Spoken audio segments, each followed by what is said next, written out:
ட்ரேடிங்ல உங்க loss accept பண்ண பழகிட்டீங்க அப்படின்னா ப்ராஃபிட் தானா உங்களை தேடி வரும். என்ன சொல்றேன்னு புரியலையா?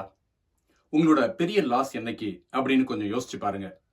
உதாரணத்துக்கு சொல்லணும் அப்படின்னா, ஒரு 5000 ரூபாய் நம்ம ப்ராஃபிட் பண்ணியிருப்போம். திரும்ப ட்ரேட் பண்ணும்போது அந்த 5000 குறைஞ்சி 3000 மாறி இருக்கும். 2000 ரூபாய் லாஸ் பண்ணியிருப்போம். அப்பவும் நம்ம ப்ராஃபிட்ல தான் இருக்கும். ஆனா அந்த 2000 லாஸை நம்மளால அக்செப்ட் பண்ண முடியாது. ஸோ என்ன பண்ணுவோம்? அந்த 2000 எடுத்துடணும் அப்படின்னு திரும்ப ட்ரேட் பண்ணுவோம்.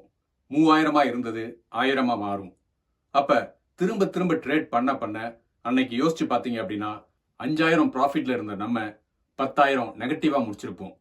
இது ஏன் அப்படின்னா அந்த லாஸ் அக்செப்ட் பண்ணாம அதை பிடிச்சிடணும் அப்படின்னு முயற்சி பண்ண நம்மளோட ப்ராஃபிட் போய் நம்ம மைனஸ்ல முடிக்கிறோம். ஸோ என்னைக்கு நீங்க உங்களோட லாஸ் அக்செப்ட் பண்ண ஆரம்பிக்கிறீங்களோ அப்ப ப்ராஃபிட் உங்களை தேடி தானா வரும். ட்ரேடிங்ல உங்க லாஸ் அக்செப்ட் பண்ண பழகிட்டீங்க அப்படின்னா ப்ராஃபிட் தானா உங்களை தேடி வரும்.